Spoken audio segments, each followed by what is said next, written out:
In this Wrestle Talk news, Johnny Gargano and Kyle O'Reilly say goodbye to WWE, Top Dollar never welcome in AEW, our review of last night's NXT, and more. It's Christmas Day soon, Governor, so please give a little YouTuber like me the greatest gift this season. Subscribe and enable notifications to always on for daily wrestling news.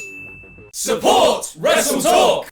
Last night, NXT became a lot less black and gold, as the episode seemingly wrote two of its most enduring stars out of the promotion. Following both Johnny Gargano and Kyle O'Reilly losing their matches at Sunday's War Games pay-per-view, O'Reilly lost another match on last night's show, with Von Wagner defeating him in a steel cage. Kyle's NXT contract has reportedly now expired and, as of late last week, has not signed a new deal. Gargano's contract had actually already run out last week, but he signed a short-term extension to take him through Sunday and last night's shows. He had been advertised as the episode's main event segment though, where he'd make a big announcement. As WWE don't usually let departing wrestlers have this kind of spotlight, it was assumed Johnny would announce he's staying with NXT in a coach-like role, or maybe even a call-up to the main roster, dear God please not that one. Instead, it was for all the heat. Gargano talked about change, his baby boy set to debut in February, and thanked everyone at NXT. He was then attacked by Grayson Waller and powerbombed through the announcers table. This could just be Johnny taking some time off while his wife is in the last months of her pregnancy. Johnny Gargano back to NXT confirmed? Maybe not, going by what happened when the show went off air. After the beatdown angle, O'Reilly and Gargano's best frenemy forever, Tommaso Ciampa, came to the ring to send him off. Kyle was said to shake hands with fans, sign in items, and then kiss the ring mat, presumably as both a farewell to the promotion and any COVID precautions then in place. Don't mind me, ongoing pandemic, I'm just going to lick a wrestling ring. Gargano, meanwhile, has been photographed crying throughout, and he recreated his and Ciampa's famous Cruiserweight Classic angle from 2016, sitting in the ring together while Ciampa raised Johnny's hand. Shawn Michaels also came out and embraced both Kyle and Johnny. I clicked on the NXT roster page after writing this bit to kind of, see who's left in NXT. And scrolling through the wrestlers, it honestly felt like going back to where I grew up after living somewhere else for a few years. Sure, I saw Ciampa and Pete Dunne and Roddy Strong, but other than that, I didn't recognize many faces from the old days. Those memories that I held so dearly of Gargano versus Ciampa's TakeOver series, Aleister Black versus Velveteen Dream, can't say that anymore, of Undisputed Era debuting, are just that now. Memories of a time now past. Hardly a hot take, I know. NXT sure has changed, but sometimes, while you intellectually understand something, it takes a while for you to emotionally realize when something is gone. And that's kind of what I had today. Maybe it's because Johnny really was its heart. Thank you, Gargano and O'Reilly and everyone else who made Black and Gold so special. What do you think will happen to Gargano and O'Reilly next? And tell me your favorite NXT memories in the comments down below, because I'll be replying to people for the first 30 minutes after this video goes live from Outer Commiserations. Before we get on with the rest of the episode, I'd just like to say a huge thank you to this episode's sponsor, Raid Shadow Legends. And you can get a huge starter pack by downloading Raid to your mobile phone or PC for free using my links below. Raid Shadow Legends is the greatest mobile game of all time. A dark fantasy RPG where you amass a team from over 600 champions to play through the campaign mode and save the world of Teleria. And now the game has its newest boss. Did I say boss singular? Because I meant both the singular and plural versions of that word. Let me introduce to you The Hydra. Hydra. A beast with multiple heads that you have to overcome, like the Head of Blight, which is all about poison leeching your health. The Head of Wrath, the Super Anger damage dealer which can wipe you out in one go. And the Head of Torment, which makes you watch all 3 hours of Raw live. Along with the Head of Mischief, Head of Decay, and the Head of Suffering. So much head. Raid have been sponsoring us for almost 3 years now, and watching the game grow with its roster of awesomely designed champions and adding new features like arena battles and The Doom Tower. has been amazing to see. And don't stop then now. Because if the addition of the Hydra wasn't enough, Raid is also giving away a super limited edition champion to every player in the game, esports legend and Navi superstar, Simple, which is available to both new and old players until the 28th of January if you log in for 7 days. There's also a full schedule of festive special events and tournaments, so use our links in the video description below or simply scan the QR code on screen now to get a huge head start in the game. Or you'll get the epic hero Rector Drath, 200,000 silver, 1 energy refill, 1 XP boost, and 1 ancient shard to summon yourself another champion as soon as you get in the game. All this treasure will be waiting for new players here for the next 30 days. Raid have been huge supporters of us for years, so please do at least click the link and check them out, as it really helps our channel. Support WrestleTalk and raid that raid.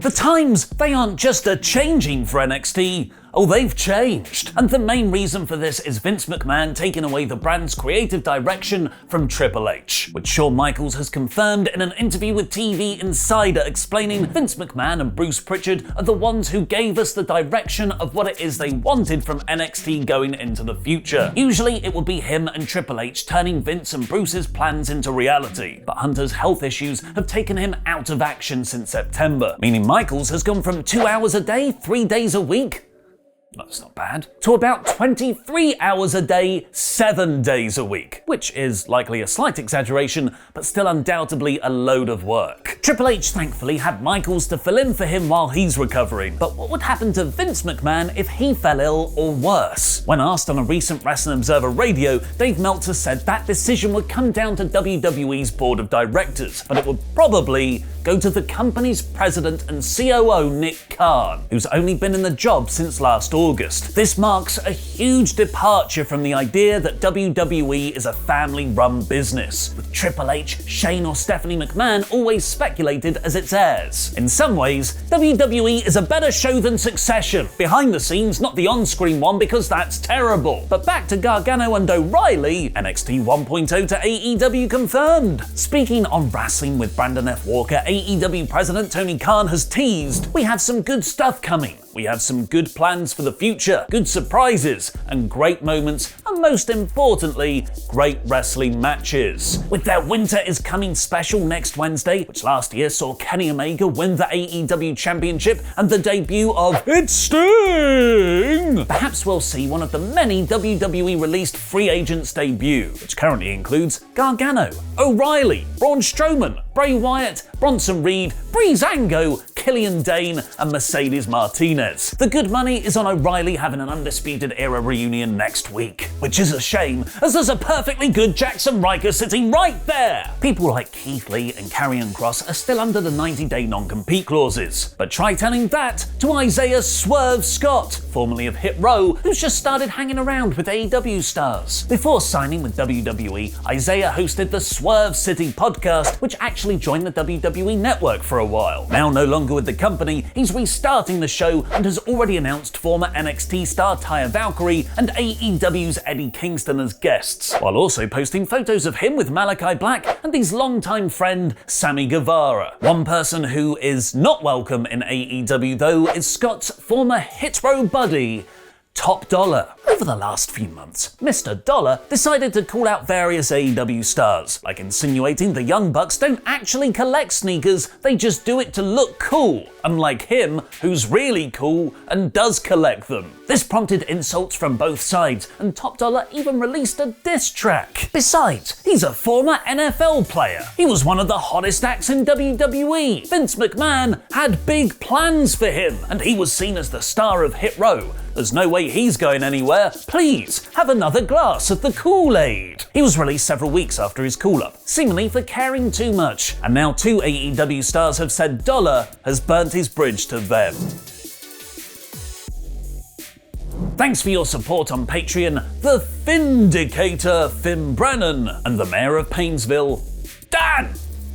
In a vlog crew stream with Ann and Angels, current TNT champion Sammy Guevara said Top Dollar is never coming to AEW, and then they both laughed. Nia Jax, meanwhile, has said it's very unlikely she'll return to WWE, replying to a fan on Twitter who wanted her to join Roman Reigns' Bloodline faction with a hard no. Lana has previously revealed that Jax clashed with her real-life cousin Roman at last year's Survivor Series pay-per-view because Reigns nixed Nia's table spot with her, which was kind of their whole storyline because he wanted to do a table spot with Drew McIntyre in the main event. He is the head of all tables, after all. Perhaps this has caused lingering heat between the two, or Nia just doesn't want to ever come back to WWE, previously implying she's done with wrestling. Kevin Owens' WWE contract expires at the end of January, and he's made several references about joining his former Mount Rushmore faction of the Young Bucks and Adam Cole in AEW while on Raw. Some have taken his current main event program with Big E and Seth Rollins over the WWE title as a sign he might be re-signing, but Dave Meltzer has revealed it's still expected backstage that KO is leaving at the end of January, and him being in the Day 1 match is just for him to take the pin and keep everyone else strong, effectively putting someone over on his way out, just like Bryan Danielson did earlier this year for Reigns. But the beauty of intellectual property is that even when WWE fire you, they can still release merchandise based on your creations. WWE Shop has just brought out a new holiday pop vinyl figure for The Fiend, complete with cute Santa hat and glow-in-the-dark functionality. Wyatt now goes by Wyndham Rotunda and is a free agent, having been released on the 31st of July. AEW is apparently interested, but he's currently shooting a horror movie. His only announced wrestling appearance is as a guest for WrestleCon in April. On Saturday, PW Insider reported WWE sent Jeff Hardy home after he had a rough night at a house show. He was described as sluggish in his match and then bizarrely tried to leave through the crowd before being escorted out by security. In an update to Jeff Hardy's condition, his brother Matt has said on Twitch that he's spoken to him and he's okay, he's good, he is at home and he's okay. He didn't expand any more on the details, saying it's not his place. And in another update, WWE might have agreed a new deal with Xavier Woods over the Up Up Down Down channel. Fightful shockingly revealed last month that WWE actually owns Up Up Down Down, and Woods hardly receives any money for having built it up and continuing to make videos. Out of solidarity, the channel's creators effectively went on strike, not posting any content for a month. But now Up Up Down Down have announced Woods will be hosting a live stream from GeForce Studios today. While this could be a promising sign for the channel, it could just be a G4 related deal, and Woods talks might still be ongoing. Now it's time for Tempest's review of last night's NXT in about 5 minutes. I'm not crying, you're crying!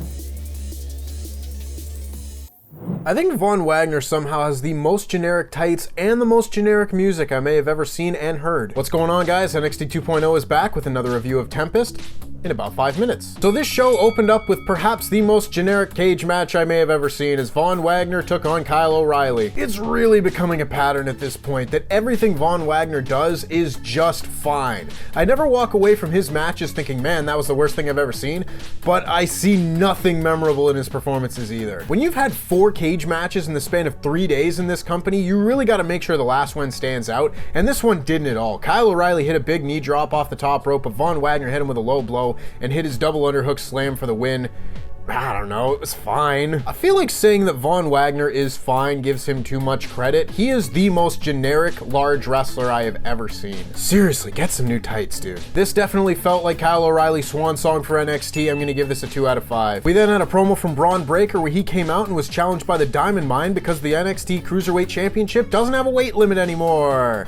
Yay! I suppose the alternative would be to just not fire your entire cruiserweight division, but hey, what do I know? This led into a tag team match between the Creed brothers and Briggs and Jensen, and man, did this match have a finish. There was a lot going on in this match. Imperium went and sat up in the crow's nest while the Grizzled Young Vets are on commentary, and the Grizzled Young Vets just kind of left their post to go and take the tag rope from Josh Briggs and Brooks Jensen, because that matters now. The one time that WWE has ever given a about the tag rope. The second time in the span of a week that a dumbass tag team tried to screw another tag team, but for that tag team to ultimately get the win over another tag team. Book tag teams properly. Again, there wasn't much to the actual match itself, and there wasn't a whole lot of personality personality to it either. All the personality was either on commentary or stealing a tag rope, being a couple of jackasses instead of the coolest tag team in NXT. This gets a 2 out of 5. We then got a look at Duke Hudson's new hairdo. I mean, who am I to tell people what they need to wear on their heads? Ultimately, Cameron Grimes and Duke Hudson got into an altercation. They said that they were going to have a no-holds-barred match next week. Don't know why that's necessary when the babyface just got the blow-off win, but we're going again. Truthfully, this promo was fine, and if you want to get another match out of this, they did a fair enough job. This gets a 3 out of 5. We then got the in-ring return of Dexter Lumis. That's what we've been missing on this show. Lumis took on Carmelo Hayes, and truth be told, they had a very fine match. Lumis has really turned down the more gimmicky style that he used to bring to his matches, and I think that helps him a lot. And of course, Carmelo Hayes is a very good wrestler, but much of this match was built around Trick Williams being afraid of Dexter Lumis. Kinda like me, but I'm scared of when he comes on TV. This match was given plenty of time, but had another really bad finish as Trick Williams just hit Dexter Lumis in the hand for the disqualification before Dexter Lumis put him in the silence. I was really hoping that we were going to get a North American title match one-on-one between Carmelo Hayes and Johnny Gargano, and considering we're not going to get that in the near future, him versus Dexter Lumis, that's a hell of a consolation prize. This match was fine with a bad finish. I gotta give it a 2 out of 5. Oh, and the shaman that MSK were going to meet was Riddle. Because weed. Smoke weed every day. We then got a squash match as Jacy Jayne and Gigi Dolan took on Yulisa Leone and Valentina Feroz. It is nice to see that Kacy Catanzaro and Caden Carter have jumped up one stage from being the jobber babyface tag team, and now these unfortunate souls have to take their place. After the match, Mandy Rose cut a promo saying that this sort of thing was expected of them because they're so great before she was interrupted by Cora Jade wearing a sling, saying that she got the win over her at War Games, and then she was backed up, get it, because she's got a big back, by Raquel Gonzalez. I'd like to think that that's the pun here. It seems that Cora Jade's going to be getting the next shot at the NXT Women's Championship when she's deemed healthy enough to do so, and I thought this promo set that up fairly nicely. The match was just fine, it was a squash, there wasn't anything to it, but the promo did its job. I'm giving this whole segment a 3 out of 5. We then got the last match on the show as Zion Quinn took on Santos Escobar. Now, I've been reasonably impressed by Zion Quinn in recent weeks. I think he's shown a lot of personality and he's been fairly good in the ring, but this match was a lot slower than most Santos Escobar matches have been. It still wasn't bad, but it also wasn't terribly exciting, and they spent a lot of this match playing up the Zion Quinn-Elektra Lopez relationship, and I just don't really care about that much. Ultimately, the finish came when Elektra Lopez tried to slip Zion Quinn brass knucks, but the referee caught him, so he tossed the brass knucks to one of the members of Legado del Fantasma, kicked him, and then got hit with the Phantom Driver by Santos Escobar for the win. Whew. It seemed like this was the plan as Elektra Lopez was smiling after the finish, but you never know. It's one of those storylines where they could play up. Did she mean to? Did she not? This match was alright. I'm giving it a 3 out of 5. And then we got the main event segment as Johnny Gargano addressed his future in NXT. This has become so confusing and I love it. Gargano came out and he cut a very emotional promo saying that he loved this place, wish he appreciated more, but in February he's going to start the most important job of his life, and that's being a dad. He said a lot of very sweet things about his son and showing him many of his matches before he was jumped and laid out by Grayson Waller. Waller had been turned down by a woman in favor of LA Knight earlier in the show and blew off all his steam here, beating down Johnny Gargano and powerbombing him through a table as the show went off the air. He stay? I've gone through such a wave of emotions regarding this Johnny Gargano thing. I was sure that he was leaving, then I was sure that he was staying, now I'm kind of caught in the middle. This whole thing very much reminds me of when the Main Event Mafia beat down Christian back in 2008, and it was left ambiguous as to whether he was going to go and sign with WWE, but also left the door open with an easy feud for his return. Will Gargano re-sign with NXT? I have no idea. Truthfully, I don't want to know. I don't want to know what Johnny Gargano is going to do until the next time I see him on television, whether that be on AEW Dynamite or right back here on NXT. This ambiguity of the whole thing makes it so much more exciting. Grayson Waller was an interesting pick for this spot, but that doesn't make me enjoy it any less. I really enjoyed this. This was genuine emotion. This gets a 5 out of 5. So overall, I really struggled to find anything on this show that I enjoyed until we got to that main event segment, but thankfully that main event segment was so good that it boosts this show up a notch in my opinion. I'm giving the show a 3 out of 5, still not very good, but a hell of a closing moment. And that just about wraps it up for me. If you want to hear more of my thoughts on this week's show, make sure you go over to Wrestle Talk Podcast later on today, where myself and Chopper Pete will be breaking down the entire show in complete detail.